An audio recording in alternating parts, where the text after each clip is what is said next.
Exams के लिए जितने भी स्टूडेंट्स या तो वो इस ईयर जुलाई में अपीयर कर चुके हैं और मेंस की प्रिपरेशन कर रहे हैं, या फिर जो भी स्टूडेंट्स नेक्स्ट ईयर 2020 में एग्ज़ाम में अपीयर होने वाले हैं, ये सीरीज़ उन सभी स्टूडेंट्स के लिए अप्रोप्रिएट है।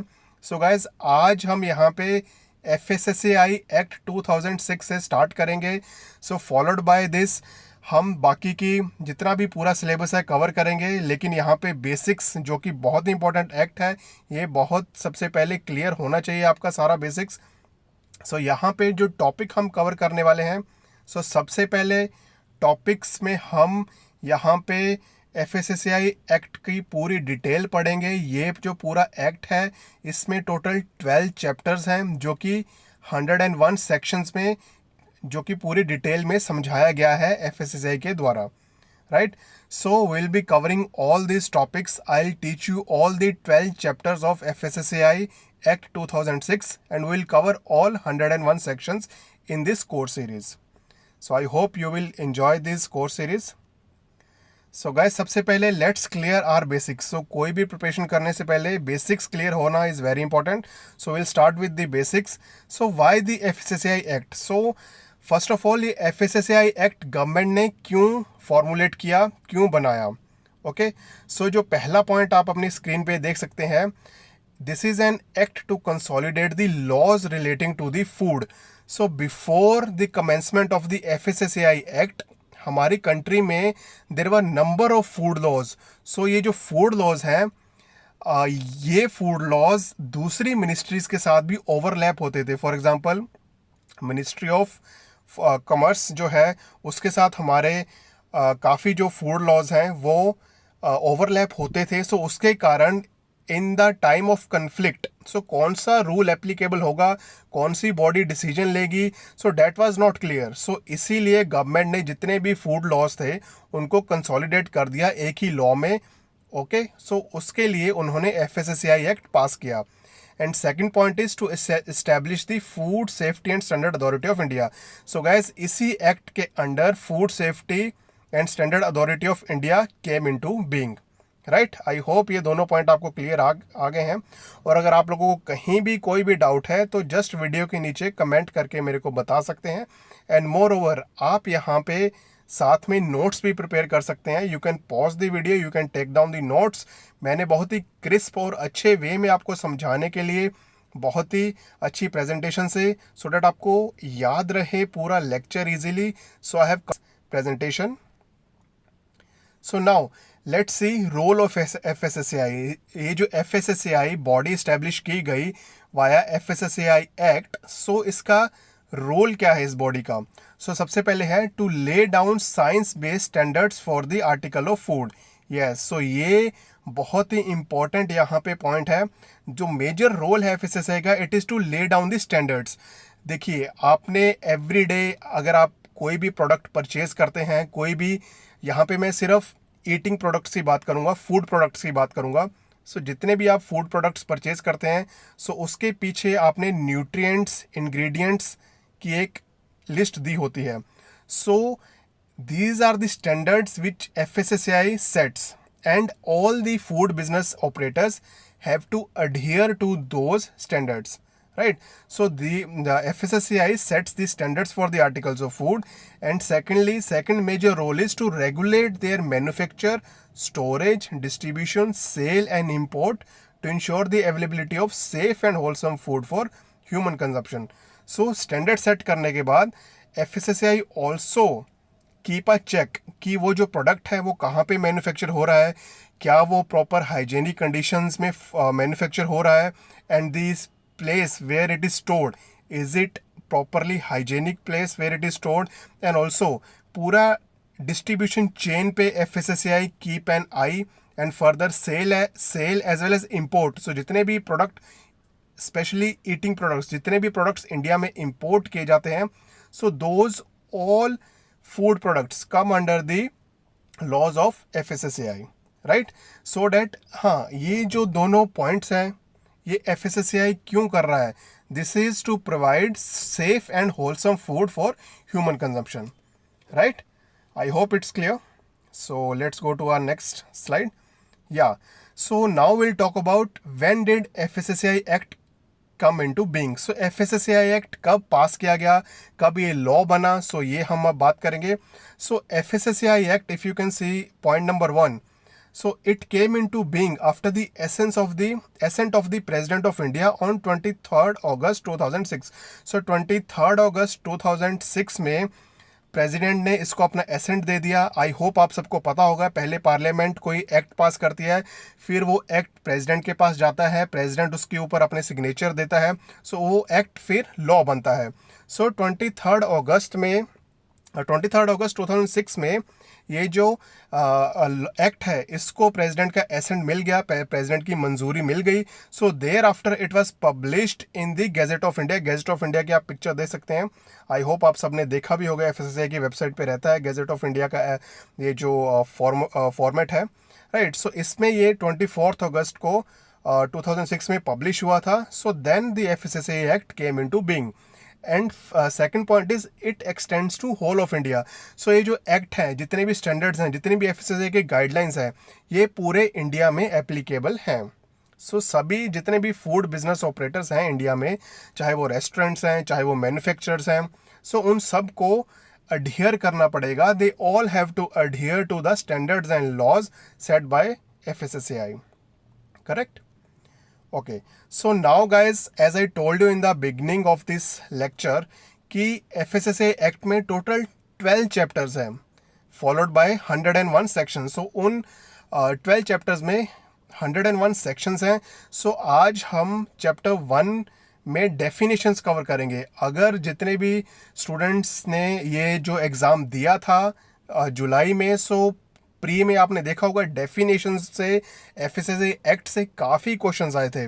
सो गाइज, ये जो एफएसएसआई एक्ट है it's very important from the exam point of view. And further यहाँ पे definitions are very important. So let's begin with the definition student. So followed by मैं नए वीडियोस डालता रहूँगा एवरी डे, सो डैट हम पूरे 12 chapters and 101 sections ये पूरे कंप्लीट कर सकें, right. So let's start with the definition. So सबसे पहले definition है adulterant. So these all are the definitions given by FSSAI in the FSSAI Act. So अगर कोई भी डाउट आता है कि adulterant क्या है, so they would refer to the FSSAI Act and they have very specifically mentioned adulterant means any material which is or could be employed for making the food unsafe, substandard, misbranded, containing extraneous matter. So guys, you very well know what is adulterant. Any foreign material which is added to the food, that is adulterant. This is the simple definition, but you have to stick to the definition given by FSSAI. So FSSAI की definition में कहा गया है any material, कोई भी material जो कि food में add किया जाता है, which makes the food unsafe to consume, which makes the food substandard and that would be considered misbranded, and it also containing the extraneous matter is considered as adulterant, right. So guys, ये definition please note down in your notebooks, take down the notes. point wise मैंने बहुत ही easily यहाँ पे आप सबको explain करने की कोशिश की है. So now let's go to the next definition, that is advertisement.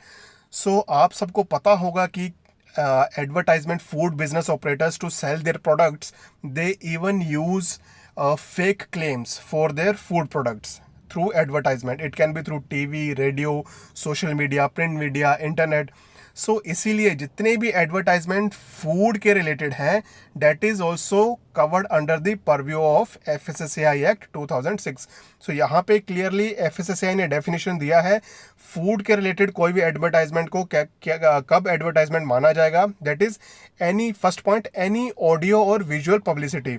सो कोई भी फूड बिजनेस ऑपरेटर अपने प्रोडक्ट को सेल करने के लिए ऑडियो या विजुअल पब्लिसिटी करता है उस फूड की, that would come under the definition of advertisement.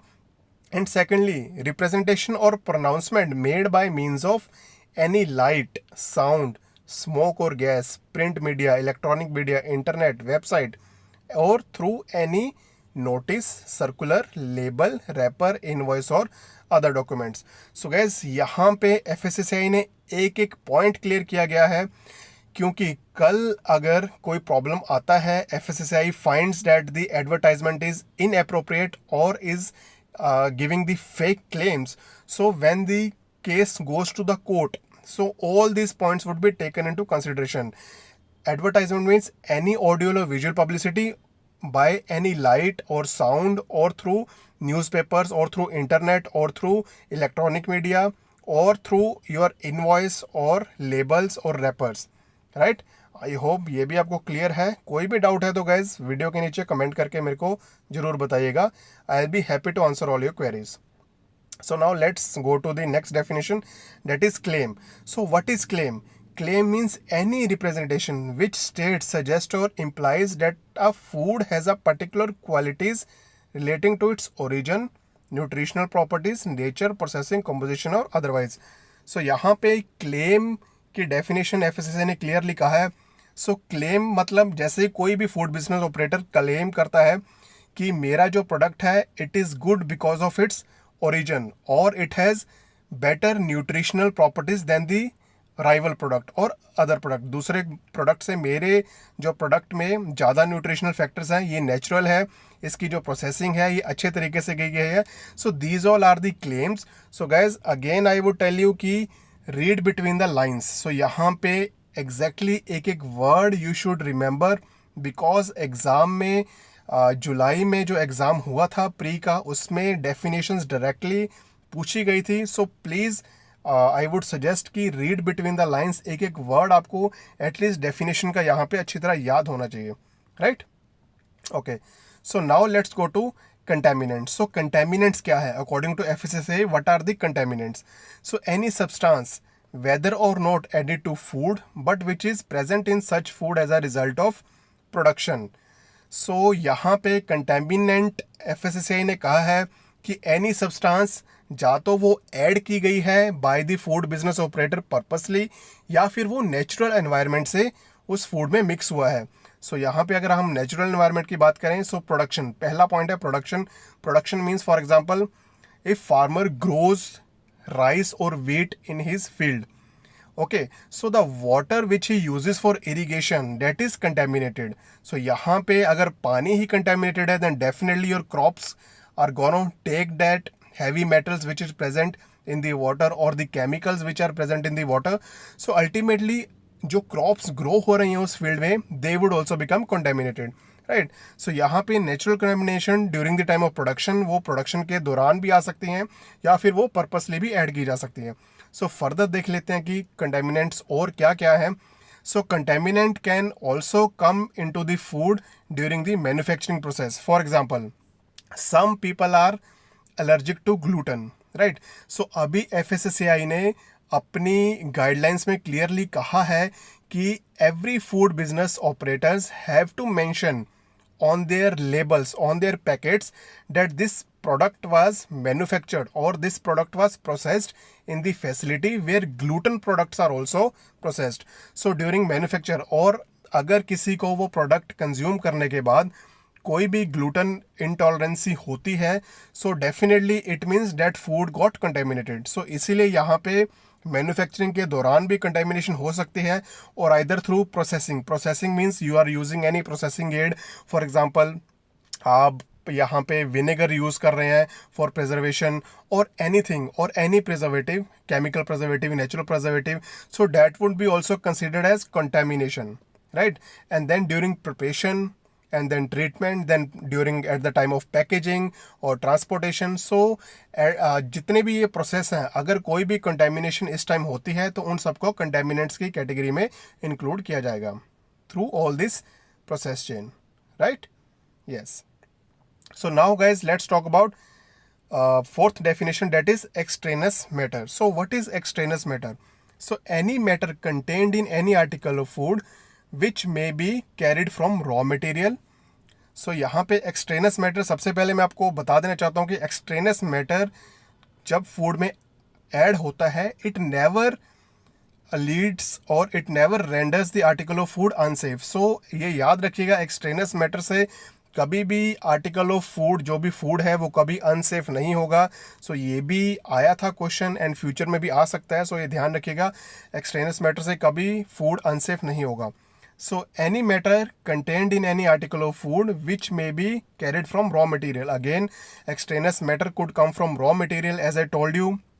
Date when farmers का जो मैंने एग्जांपल दिया था, सो रॉ मटेरियल के थ्रू आ सकता है एक्सट्रेनस मैटर, और पैकेजिंग मटेरियल और processing system. So similarly similar to content. So now guys, very important, food क्या है, ये क्वेश्चन डायरेक्टली जैसे मैंने यहाँ पे प्रेजेंट किया है, processed, partially processed, unprocessed, so exactly ऐसे ही एफएसएसएआई ने क्वेश्चन पूछा था, व्हाट इज फूड। तो 4 ऑप्शंस थे वहाँ पे, प्रोसेस्ड, पार्शली प्रोसेस्ड, अनप्रोसेस्ड, और एक ऑप्शन में ये तीनों यहाँ पे ये पॉइंट्स दिए गए थे। सो यहाँ पे फूड की डेफिनेशन है, any substance whether processed, partially processed, unprocessed which is intended from human consumption would be considered as food. Okay, yes. So further हम देख लेते हैं कि इस गाइडलाइन में फूड की डेफिनेशन और क्या क्या है, फूड के अंडर कौन कौन से प्रोडक्ट आएंगे यहाँ पे। So primary foods, so what are primary foods, ये हम आने वाले डेफिनेशंस में, आने वाली वीडियोस में हम इनको डिटेल में कवर करेंगे। So you need not to worry, यहाँ पे आपको सिर्फ ये ध्यान रखना है कि फूड क्या है। Okay, primary foods are considered as food, genetically modified foods are considered as food, infant food is considered as food, packaged drinking water is also considered as food, alcoholic drinks, chewing gums, and any substance including water used in food during its manufacture, preparation or treatment. So यहाँ तक कि water which we use during the preparation of our meals is also considered as food according to the FSSAI guidelines. Right? I hope it's clear. So now let's see what is not considered as food. So animal feed, so food which animal take, that is not at all considered as food by the FSSAI definition. And then live animals, for example cattle, poultry or fish, they are not considered as food, but